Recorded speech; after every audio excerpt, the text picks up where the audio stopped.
Alright, hey there Prox Gaming Crew, and this is Proxify here, and we are back for some more of the Paper Mario and the 1000-Year Door on the Nintendo Switch. And if you did miss out during the last one, well, we have went and completed off with Chapter 2 for right now. We haven't really made our step into Chapter 3 just yet, because there is some other things that we have to kind of go and do beforehand into reaching into the way of Glitzville, because right now, we have to meet up with Don Pianta, and before we can even meet up with that said Don Pianta, we have a little bit of a passcode that we have to worry about, and unlocking through the next door that is going to be within that Rogueport Mart area that's on the far left hand side.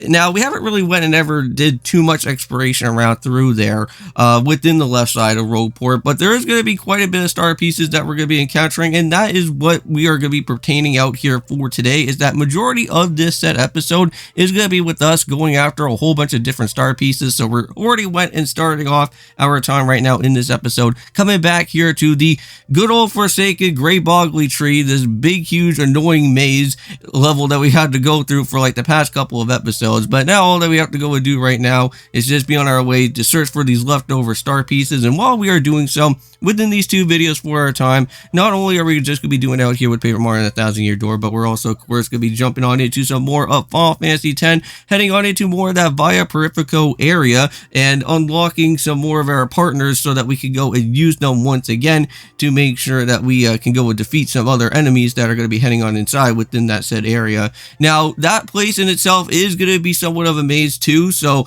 within that episode, specifically for Final Fantasy X, is I'm going to edit out on quite a bit of some things just so that you guys don't have to see me struggle too much throughout the area. Because again, this is actually, I want to say, my very first experience throughout the actual Via Perifico. So getting to see how this whole area is going to play out is going to be a little bit of a challenge for me, but we'll see what happens from there. But however, we're all the way back over here in Flurry's place, and if you guys do recall, well, we went and saw Flurry before here in this type of house here, but we couldn't really go and do too much within her said room. But now we are here in her said room, and we got ourselves with a Super Appeal Partner Badge, which we should probably go and use some point later on down the road, because that is going to be a big help, so that if we ever do need to go and get more appealing to boost up more of all of our, specialized crystal stars later on, we can actually have it in a much more faster pace as well too. And here we are back in the Rogueport sewers. This is where we're now going to be able to go and find some other star pieces here. Now, this is where that super boots are going to be coming a very big helping hand throughout the majority part of our said time of the game. Because if you are on your way to like collect on most of the, for most of these different star pieces, those super boots are going to be very helpful for the majority part of everything else that's going to happen from here. So now, what we're going to have to go and do is that, if you guys remember that big, huge, gigantic yellow block that we saw, well, originally I thought I went and picked up the star piece that was actually somewhat behind it here, but it looks like I have not went and done so, and there it is. There's the star piece right there. And before heading on out of the whole entire way of this said exact sewers, let's just go and make sure that we pick up with the star piece here right in the middle of that said area, and go right on over here to Professor Frankly's place. And you can't forget that Professor Frankly also does have a said star piece, but this one you are going to have to use the panel flipping over here for this one. Seems like that dojo guy always goes and shows up around any type of time whenever you're heading into a major part of the area. So if you ever do want to do any type of practice or anything within that said guy, I believe he will go and help you out for that. And as well too, right in the very beginning of the hub area here of the Rogueport place, you can also pick up with the star piece.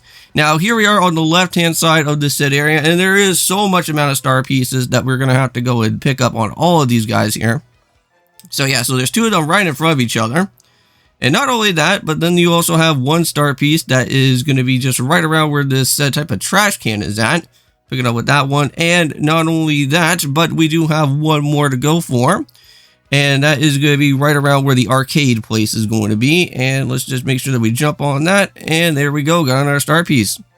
I think that's all the ones that we do need. Now here we are, right smack dab into the mart, and this is how the passcode is going to work. You need a dry mushroom, and then you also can't forget that you do need a dizzy dial. Now once you go and do both of those things right there, now this cat boo here is gonna kind of let us know about what we need to do here with this said passcode, and I believe you just have to click on yellow twice throughout this said for what's gonna happen here within the said part. And then once you go and say yellow twice, then that means now we can go and see Don Pianta, which that will be happening in the next episode. So anyways, thank you guys so much for watching out here for Paper Mario and Thousand Year Door. See you in the next one. And of course, peace.